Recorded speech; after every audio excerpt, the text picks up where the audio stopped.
regard, I will have certain brief summary on intellectual tradition of Ethiopia, the oral and written literature, in line with the history of ideas. Then I will see philosophy in Ethiopia and Ethiopian philosophy, the way we can understand the nature of philosophy in Ethiopian context, and Ethiopian philosophy in the context of mainstream understanding, definitions of it.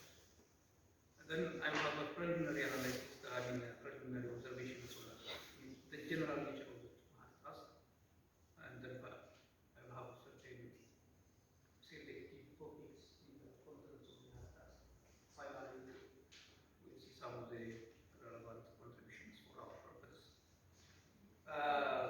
Let's go from several kind of on the basis of the societal reaction to totality of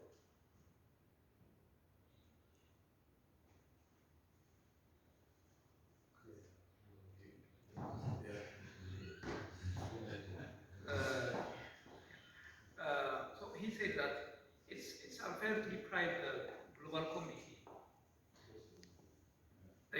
It's unfair to deprive the global community from the Ethiopian wisdom that has a general characteristic, a broader nature, at the same time that has its own rational, purely individualistic rational flavor.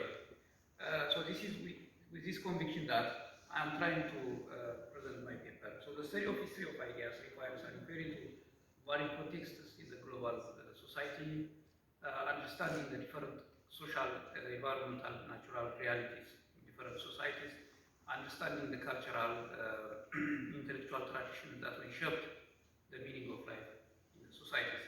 So these kinds of deep explorations may demand a scholar to unhide or reveal certain untapped multi-layered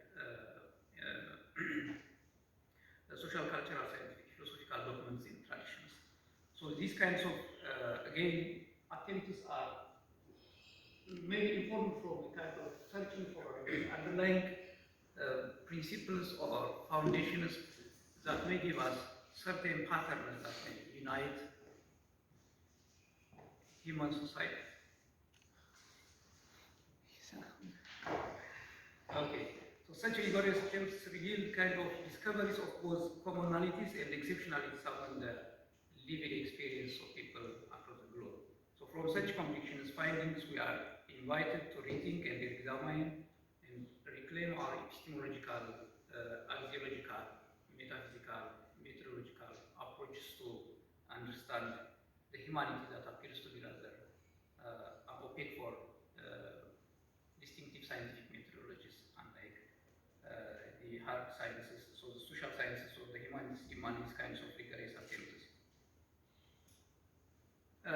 When we come to the second important point of my introduction, African philosophy and debates, there are different debates different issues that center the debate that African philosophy is questionable, Africans have no philosophy, so philosophers from African background or from non-African background who are interested in African studies in terms of philosophical aspects come up with a certain methodological approaches and brought to us certain sources that can give us a foundation for philosophical studies. For example, Welda and Bakalottama said that an African philosophy after the colonialism movement was an attempt to soul-searching process that can give us an answer to understand ourselves in African context, and at the same time that gives Europeans to rethink their epistemological foundations.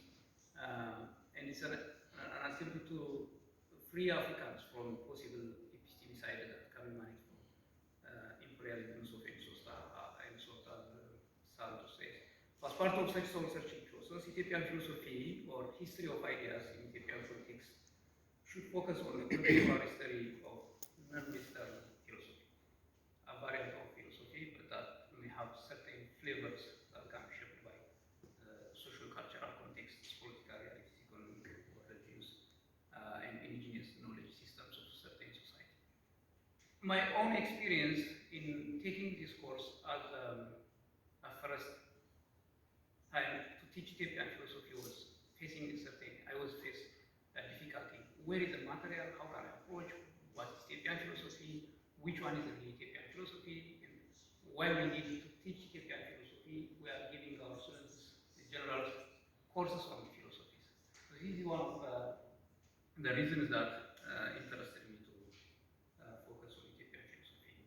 Characteristical Ethiopian intellectual tradition or the history of ideas can be understood with these broader contexts, aspiring for wisdom. Wisdom is broader understanding, broader definition, virtue, personality, and good behavior establishment, social philosophy, the nature of interaction within the community, and the world of Ethiopians, the world that we live that entertains both the human and non-human entities. So how can we generally understand Ethiopia?